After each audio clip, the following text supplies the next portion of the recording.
میں ایک سچا واقعہ اپنا سناؤں. بالکل نوجوانی کی میری عمر تھی، طالب علم تھا اس وقت. سہارنپور شیخ الحدیث حضرت مولانا زکریا صاحب رحمۃ اللہ علیہ کے یہاں رمضان میں حاضر تھا. اپنے والد ماجد رحمۃ اللہ علیہ کے ساتھ وہ مجھے لے گئے تھے. بالکل بچہ تھا میں، ینگ نوجوان، مشکل سے 14-15 سال کا بچہ تھا. میں نے دیکھا کہ تراویح کے بعد حضرت تھوڑی دیر بیٹھتے تھے، بہت کم دیر، اور اس وقت لوگ آ کر حضرت سے کچھ ایک آدھ منٹ، آدھا منٹ ملاقات کر سکتے تھے.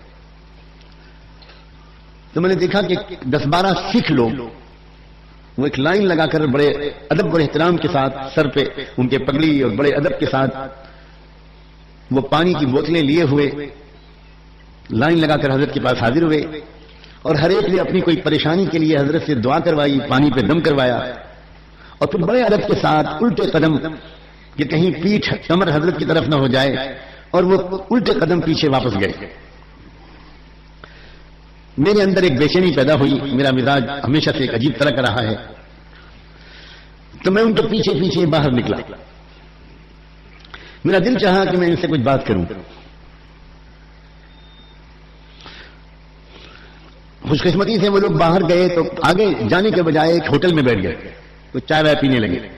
سخت سردی تھی، گجرات کی سردی نہیں، سہارنپور کی سردی. اس کو بھی آپ لوگ سردی کہہ رہے ہیں، جس میں پسینے پسینے ہوا جا رہا ہوں. جو اس کو سردی کہے گا اس کو 4 مہینے کے لیے یوپی بھیج دیا جائے گا.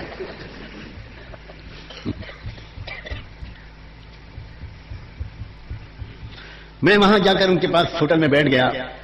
سردار جی لوگوں سے، سکھ لوگوں سے بات چیت کرنی شروع کی. میں نے ان سے پوچھا آپ لوگ کہاں سے آئے ہیں؟ فلاں جگہ سے آئے ہیں. کیوں آئے یہاں؟ کہنے لگے یہ بڑے پہنچے ہوئے ہیں، بار بار ہمارا تجربہ ہے، ان سے دعا کرا دیتے ہیں، پانی میں دم کروا لیتے ہیں، پھکوا لیتے ہیں، ہمارا کام بن جاتا ہے. تو میں نے ان سے کہا کہ آپ یہ تو دیکھ رہے ہیں نا کہ وہ بھی آپ کی طرح کے انسان ہیں، وہ کوئی اور مخلوق تو نہیں ہے.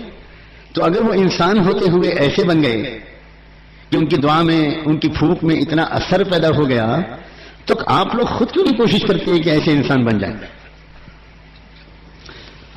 تو ان میں جو ایک زیادہ بوڑھے تھے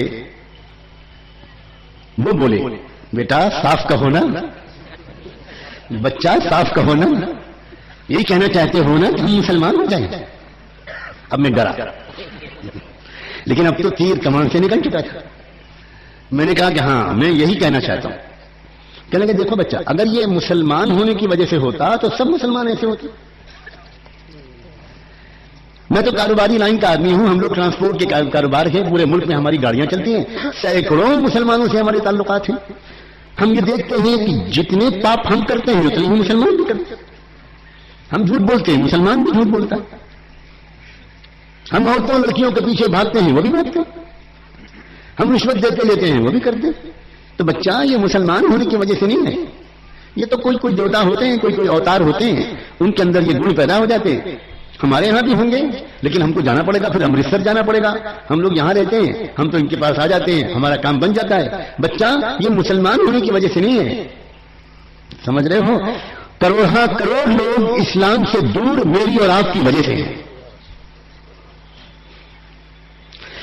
اسلام جو شروع میں پھیلا تھا وہ تقریروں کے ذریعے نہیں پھیلا تھا، بیانوں کے ذریعے نہیں پھیلا تھا، جلسوں کے ذریعے نہیں پھیلا تھا، کتابوں اور رسالوں کے ذریعے نہیں پھیلا تھا. دنیا حیران رہ جاتی تھی اس وقت کے مسلمان کو دیکھ کر. ایسی امت تیار کی تھی رحمت عالم صلی اللہ علیہ وسلم. جب دنیا کے ملکوں کے لوگ، دنیا کے شہروں کے لوگ مدینے آتے تھے، کاروبار کے لیے آئے ہوں یا کسی مقصد سے آئے ہوں، اور وہ یہاں مدینے کے سماج کو دیکھتے تھے، یا مدینے کے لوگ جب باہر جاتے تھے دنیا کے مختلف ملکوں میں جاتے تھے، اور جب دنیا کے لوگ ان کو اپنے شہروں میں دیکھتے تھے، اپنے بازاروں میں دیکھتے تھے، تو یقین کرو جس کی نظر پڑتی تھی اس کا دل اسلام قبول کیے بغیر چین نہیں پاتا. ایک چوٹ لگتی تھی ان کے دل پر. نوجوان دنیا کے دیکھتے تھے مدینے کے نوجوانوں کو، اور وہ نوجوان جو دیکھتے تھے کہ بھئی ہم بھی نوجوان ہیں، یہ بھی نوجوان ہیں، ہمارے اندر بھی جو تمنائیں آرزویں خواہشات ہیں وہی ان کے اندر بھی ہیں، مگر کیا بات ہے ان نوجوانوں کے پاس کہ ان کی نظر کبھی پھسلتی ہی نہیں، ان کو اپنی نگاہوں پر کنٹرول ہے، یہ اپنی جوانی کی طاقت کو کمزوروں کی خدمت میں استعمال کرتے ہیں۔ ایک ہم نوجوان ہیں، وہ سوچتے تھے ایک ہم نوجوان ہیں کہ ہماری جوانی تو ادھر ادھر برباد ہو رہی ہے۔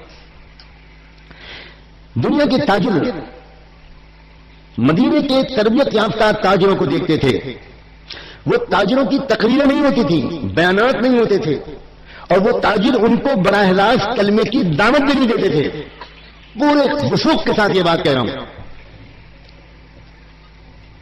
ہوتا کیا تھا، وہ تاجر ان کو دیکھتے تھے، تاجر جانتا ہے کاروبار کیسے ہوتا ہے، کاروبار کی کیا پیچیدگیاں ہیں، کاروبار کی کیا الجھنیں ہیں، بزنس کے کیا پرابلمز ہیں، وہ جانتا ہے اچھی طرح، اور وہ ان کو دیکھتا تھا تو ان کے کاروبار کرنے کے انداز کو بالکل مختلف دیکھتا تھا، اس کے دل پر چوٹ لگتی تھی، اور وہ بغیر دعوت کے ان کے عمل کی دعوت کو قبول کر کے خود کہتا تھا بھائی مجھے کلمہ پڑھا۔